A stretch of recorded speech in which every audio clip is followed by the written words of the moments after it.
my pleasure to introduce our next speaker, Rengaswamy. Narayanan is an assistant professor at the University of Arizona. I know him well because he did his master's with me at Texas A&M, and then came to Duke for his PhD, jointly advised by Rob Calderbank. So I'm very happy to hear what he has been doing, continuing some work on quantum fault tolerance. Thanks, Henry. Thanks, Krishna, for inviting me to talk here. It's a real pleasure. It's also like a landmark in my career, I guess. So it's good to speak to this audience. I'm very much like Henry said. I worked with Krishna, Henry, Rob, and then I did a postdoc with Bane Vasich. So I'm very much a coding person. Happen to work on quantum error correction. So today, what I'm going to focus on is more on the fault tolerance part, on how do you compute on encoded data, and one classical coding problem that arises from that. There's definitely other classical coding problems involving like how to construct LDPC codes for quantum computing or networking, and how to do error correction, decoding. But I chose to talk about this because maybe this is less well known among the classical coding audience. So the purpose of this talk is eventually get to this kind of open problem that we have, but I'll set up the initial understanding so that we are all on the same page, and then I'll give the motivation for the problem, and then the problem itself will show some constructions, but there's, I think, a lot of things that can be done. So just like in classical logic, we have NAND gates and NOR gates to do universal logic. We have this finite set of gates in quantum with which you can approximate any arbitrary quantum operation to whatever precision you want. So the building blocks of a quantum computer, if you like, are these three quantum gates. So as you can see, these two act on a single input on a single qubit. This one is called the control NOT, which is basically a reversible XOR, but it acts on two input qubits. So you can put together these things in different orders to implement different algorithms. There are many other gate sets like this. This is not unique, but this, I would say, is the widely used set. So just to visualize a quantum computation, you initialize your qubit in some standard state, and then for a single qubit, you only need to do these two gates in some order, and you can approximate any operation like this.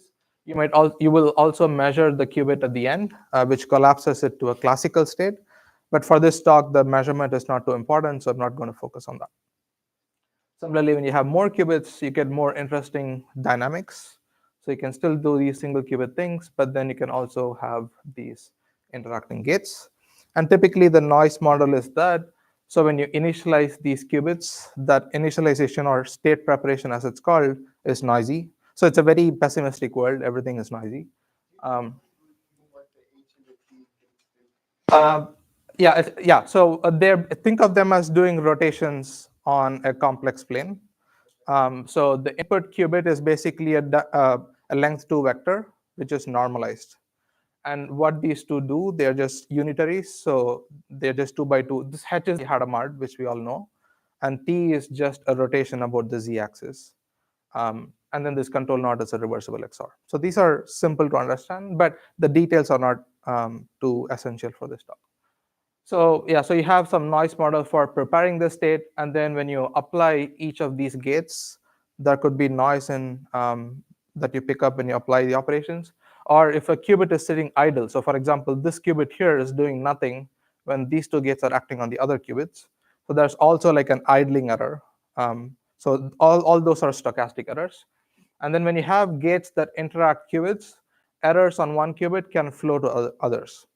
So that's where the fault tolerance comes. So in fault tolerance, when we do error correction on this, you don't want errors happening on a small set of qubits to catastrophically spread. That's the intuition you want to have for fault tolerance.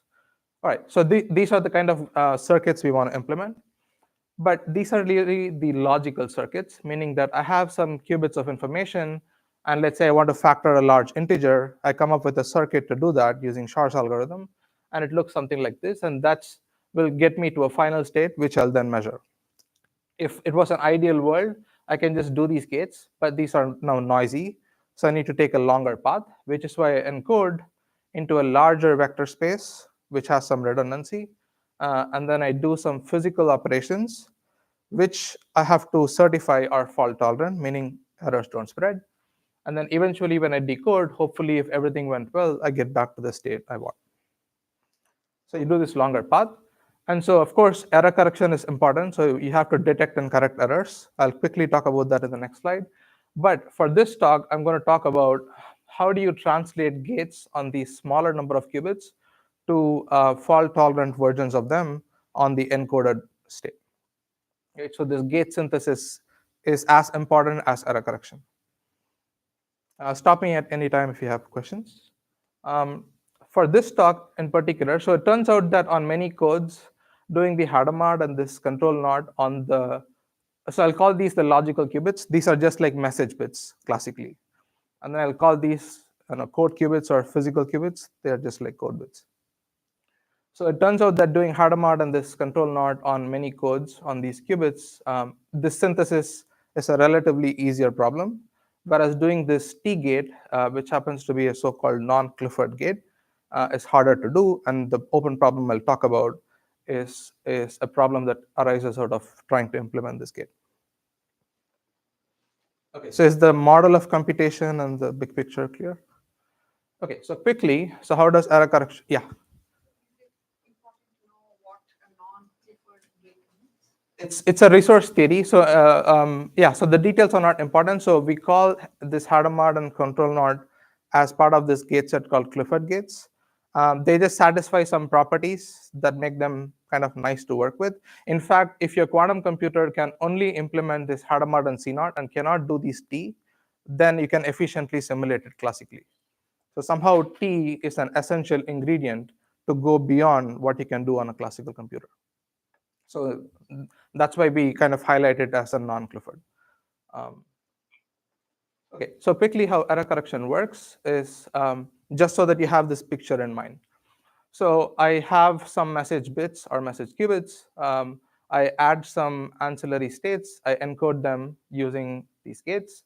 This is a simple repetition code, if you like, in quantum. And so here I have this 3-qubit state that encodes that single qubit of data. So the states, think of this as modulation, really, right? So these two states are basically just carriers. And I have just a superposition of them. Alpha and beta are really my data. So I had a different carrier there, a different carrier here, just that this carrier allows me to correct errors. Okay, now what is error correction? So you identify these poly operators for which your encoded state is an eigenvector with a +1 eigenvalue. Right? So your parity check is just anytime you measure the eigenvalue of these two operators on the state, you should always get +1. If you get a -1, there are only two values you can get. If you get -1, something is off. So that's your syndrome. So just like classical parity checks, these are our quantum parity checks. And this will be an eigenvector of these two operators for any alpha beta. So this is not dependent on the data. And then this is really why I wanted to show this slide. So when you're measuring these parity checks, so classically we would do XORs to compute parities. So here you have to implement that using these kind of gates. So you have to have additional qubits that are initialized, and then you have to interact them with your data, and then measure this additional qubit to actually get the syndrome information. So this is why we like LDPC, because if you don't have LDPC, then the number of lines that go to these additional qubit is large. It's not bounded.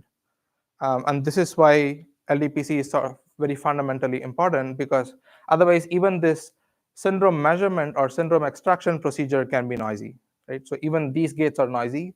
So if you have a high weight parity check, then you have too many of these interactions, and that can itself break the computation. So this slide was just to show you how error correction is implemented in practice and why LDPC is important. In this picture, is the assumption that these parity check gates are not noisy? No. So in general, we have to assume everything is noisy. So this is just a simple example. In fact, this will break down. Even a single error on this additional qubit will spread to the data. So this is not fault tolerant in any way. So this is the simplest way you can do it. but it's not fault tolerant. Good question. Okay. I'll keep going. So the famous code in quantum error correction is called the surface code because you can lay it down on a two-dimensional grid. And so here, all these circles represent your physical qubits or code qubits, and the squares represent parity checks. And there are two kinds of parity checks. One is of Z-type, one is of X-type. But they both interact only with the nearest neighbor qubits. So this check basically says that these 4 qubits have to behave in a particular way. So you have this parity check that only involves the nearest neighbor qubits. And that's why people like this, because it's nicer to implement in hardware, and especially for some hardware, it's really difficult to say interact a qubit here with a check there. So you don't want these long-range connections for some hardware, and that's why this has been the code for many blueprints. But now we have some advances in hardware, so we can start to think about more non-trivial codes. So at a high level, so a lot is known about these surface code, or more generally topological codes. So you can do gates on them. They're only nearest neighbor. There are good decoders with good error thresholds. There are families of codes and so on. But fundamentally, they only encode one logical qubit into n for any n. So even if you scale this lattice size, your rate is just going to 0. Now, we have very good quantum LDPC code constructions, beginning with Tillich and Zimmer's work back in 2008, the hypergraph product construction, and in recent times, we have very good constructions.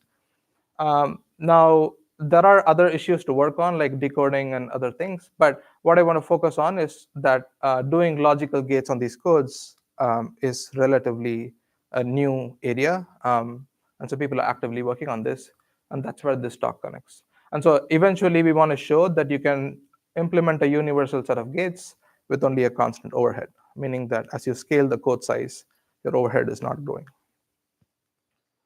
Okay, so that sets up the motivations. Now, so let me just define CSS codes, which are the widely used class of codes. So it's a construction. So as long as you can get 2 classical parity check matrices that are orthogonal to each other, you get a CSS code. And I like this way that Rob likes to visualize the CSS construction. Is like, so think of 2 classical codes, CZ and CX, with some parameters. And so you can draw subcodes of them. So the dual of CZ is here, dual of CX is there. And then these are the codes that actually give you your quantum parity checks. But your data somehow is encoded in this mod space. So if you think of CZ modulo CX perp, or CX modulo CZ perp, that's where your data lives. So your code dimension comes from the dimensions of that space. And if you want LDPC, then the CZ and CX have to be LDPC so that these quantum parity checks are sparse. So this is the CSS construction, and we can go into how the distance and so on. But the fundamental question is, how do you implement this logical non-Clifford gate on CSS codes? So a very nice way of doing T-gates is this process of magic state distillation and injection. So the principle is that you don't do the gate directly on the code. Rather, you prepare a resource state separately, which is independent of your data. So there's a factory that keeps producing these states, agnostic of your data. And then you take the state, after you purify it and you certify that it has good quality, then you put it into your computation by injecting it into your computation. So this is a very nice principle that is especially useful to do non-Clifford gates, because it's hard to do non-Clifford gates directly on the code. So let me just quickly give you a flavor of how this goes. So there's this 1513 code, which happens to be this tri-orthogonal code. The property it satisfies is you can prepare these T states. I won't get into the details. So there is a state you can prepare that is related to the T gate that I showed you. So if you input 15 noisy T states into this code, there's a way to do error correction and produce one output T state, which is of better quality. And if you do this 15 times, you can collect the 15 outputs and do this again. So you can recursively keep purifying the state until you know that the state quality is good. Now, after you know it's good, you encode it into the code that you want to use to do computation. So this is, say, the surface code. Then there's one logical qubit in the surface code. Let's say these are the gates you want to implement. So the Hadamard is easy. The T is hard. So whenever you have a T gate, what you do is you take this encoded T state from the surface code, and then this is where your actual data lives, and this is where you want to do the T gate. And then there is this circuit which only has Clifford operations. So this circuit itself doesn't have anything non-Clifford. The only non-Clifford part is the input state here. And eventually you can show that this circuit, if this state is good, then you actually applied this T gate to your data. So this is the whole picture. So you're using a different code to purify these states. That's the problem I'm going to focus on. But in the big picture, it gets injected into your computation like this. All right. So here is one of the famous examples of a triorthogonal code. It's really a triorthogonal matrix, not a code, but people have started calling it a code, so I'll go with that. So for example, this 1513 code has two matrices, Hx and Hz. Hx happen to live inside Hz. So Hx is just all the degree 1 monomials, and Hz has these additional monomials. And you can check that Hx is triorthogonal. So if you take any pair of rows, they're orthogonal. And if you take any triple of rows, they have even overlap. So that's the triorthogonal part. And there are computational searches for triorthogonal codes, but it is a very strict condition. So we haven't had good families of codes that have this property. So we asked a more general question. So the basic property that these codes must satisfy is that doing a T gate on every qubit of the code must preserve the code space. So basically, if I have 15 qubits here, I do 15 T gates on the qubits, and together they must take a code state to another code state for arbitrary inputs. And we ask the question of when does this operation preserve the space? So you can write it down mathematically, and that's where this CSST problem comes. So the problem is you want to construct a pair of codes, CZ and CX, like I showed you in this picture, where first of all, they have to satisfy this CSS property. And then you want this code words of CX dual to be of even Hamming weight, so it's an even code. And then for every code word from CX dual, this other code here, CZ dual, must contain a self-dual code supported on this code word. So I'm going to show you examples for this to make sense. But for every code word of CX dual, you want a self-dual code in the support of that code word living inside CZ dual. And so essentially, this code ZX is only supported on the support of this code word X from the other code. And ZX is essentially, so it has ambient dimension, just the Hamming weight of X, and it's a self-dual code, so it has half the dimension. So if you look at a simple construction, so I can take HX to be just the repetition code, and then HZ, if I just take it to be the Reed-Muller 1-3, we know it's self-dual, and there's only one code word on HX, and so that works. So this gives you an 832 code, so it's only error detecting, but it satisfies the constraints. Now this Reed-Muller based construction that I showed you before, that also works. So if you take any code word from HX, if you look at the HZ, and you look at only code words that are supported on that code word, then you actually get a copy of Reed-Muller 1-3, again, the self-dual. And you can, so for monomial-based constructions, it's easier to check this condition. But, and then we have a generalization of this to this family of decreasing monomial codes that Tillich and co-authors came up with. So I won't go into the details, but that's kind of one way to generalize. But we are still depending on evaluating monomials. So there's been a lot of work. I think all of these papers are excellent to read. But I want to highlight some of this recent work. So Rob, with his students, found a different way to pose this problem, which connects this CSST problem to divisibility constraints on the Hamming weights of code words. So there's a different way to pose this problem. And then this paper looked at all possible Reed-Muller-based constructions and gave parameters for that. And then in the next talk, Gretchen is going to tell you about their recent work on the CSST code. So we have managed to get classical coding people to look into this problem, and I really think this is a problem that's for this community rather than people with more of physics background. So I think as a community we can make a lot of progress. And I must say that it is an important problem. Offline I can talk about more details, but solving this, so the open problem that I have is we really want CSST codes which get around these issues, that you don't want the parity checks to be of high weight because of that motivation I gave you earlier. So Reed-Muller has all ones. That's a big, that's a full weight parity check. It's hard to implement. You can sparsify Reed-Muller, I know, but it still doesn't. And then the other is poor parameters. We really don't have K and D both scaling well with N. With this Reed-Muller, they showed that you can either get good K or D, but not simultaneously. And so we want to go towards optimal constructions, and if possible, to see if LDPC codes can be used. There's no LDPC-based construction for the CSST, as far as I know. Finally, let me just advertise this. Yeah. Why again are we building the CSST codes? Because are you interested in those for distillation architectures? Yes. Yeah. So I guess what's insufficient about the current?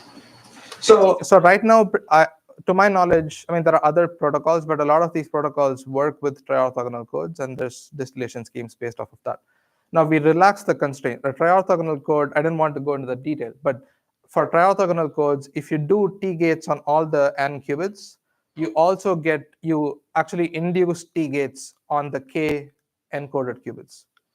That's not a property that CSST codes satisfy. So we relax that constraint that you also induce T gates on the logical qubits. We only required that T gates on the physical qubits preserve the code space. So you get access to a larger set of codes, but you can't use the same distillation protocol. So we still have to work on newer distillation protocols. But if we can get codes with good parameters here, then that would be a good push for people to think about alternate distillation protocols. So are you saying alternate in the scheme in the sense that it produces a different output other than a T state? Possibly, yeah.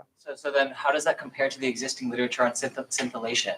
Yeah, so there is scintillation works, but if you look at overheads, it's still a lot. It's primarily because all of those scintillation or this control S or control Z distillation protocols that Campbell and Hastings have worked on, all of them kind of use Reed-Muller based constructions. They're all this polynomial based constructions, and the code parameters hurt you in terms of what rates of distillation you can get and what kind of yields you can get.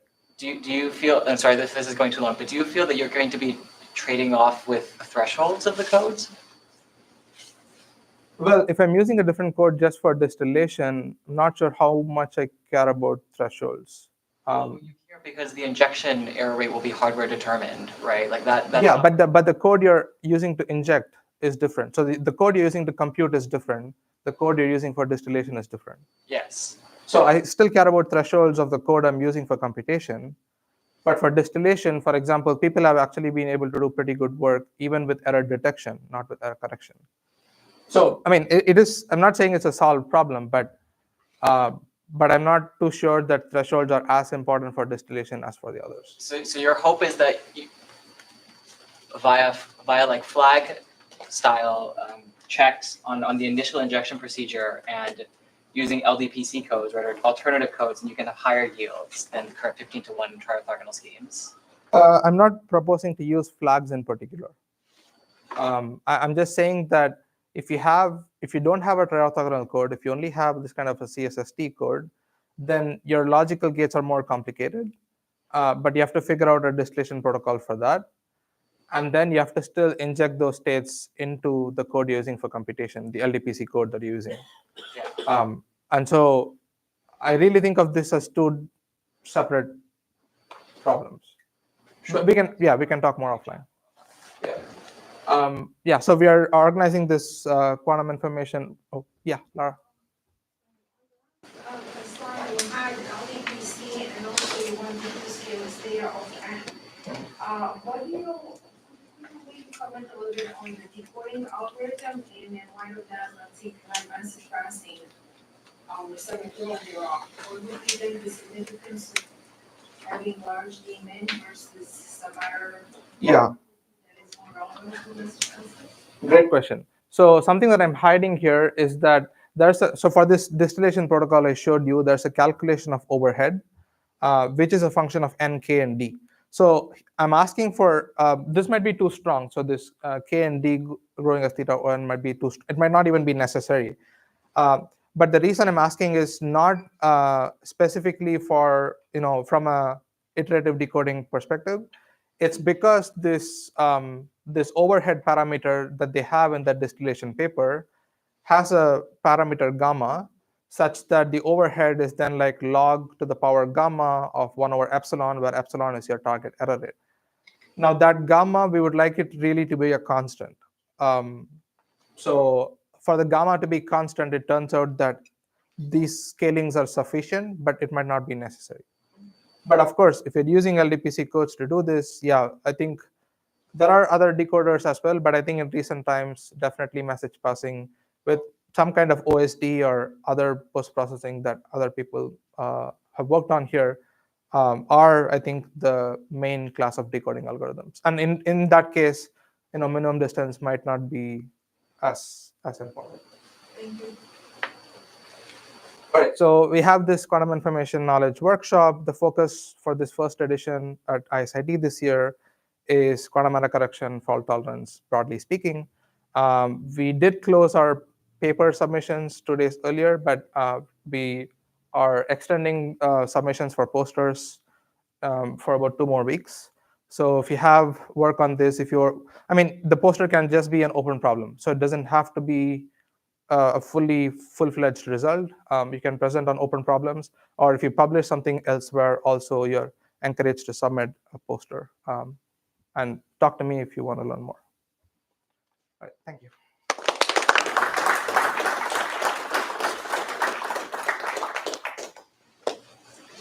All right, additional questions?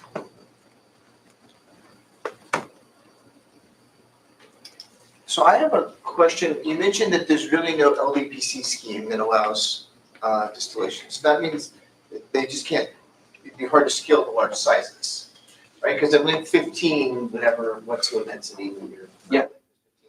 But why would I want to scale to large sizes just to have a much cleaner? So I need a high rate distillation protocol. So I want that N to K conversion to be as efficient as possible. And that distillation procedure itself consists of doing syndrome measurements, which is why I want LDPC, so that that can be implemented easily. But yeah, I think I care more about NKD scaling well than LDPC for the distillation case. Because right now, it would take 15 to still 1, do that 15 times. I mean, I have to do so many stages that Yes. it's a lot of work to get. Yeah. So in fact, if you look at resource overhead estimations for quantum computing, like I think more than 85% or something goes just into that factory for distilling. So that is the large chunk of the overhead in having a fault-tolerant quantum computer. So any kind of progress we make on this problem, I think, would have positive impact. Yeah. I just missed you were showing a surface code, Yes. and then you talked about a particular H matrix. Are they in any way connected, or No. So you have that was just an example? no. So so the surface code was certainly only an example, but yeah. So the code you use here, so people don't, they don't use the surface code to do this distillation itself, because the distillation needs codes with certain properties, and surface code don't naturally satisfy that. But if you want to take this T state and use it to actually apply a T gate on the data, so this might be an LDPC code. It might not be a surface code. It could be some other LDPC code. But for this gate to work, between this state and this state, this has to be encoded in the same code as this. Otherwise, you're doing an interaction between two code blocks encoded in different codes. It might be possible, but it's just more involved. So yeah, I would just decouple what you're using for this, but typically you have to take that state and encode it again into the same code you're using for computation for this gate to work. All right, thank you. We now have a 30-minute break, and let me remind people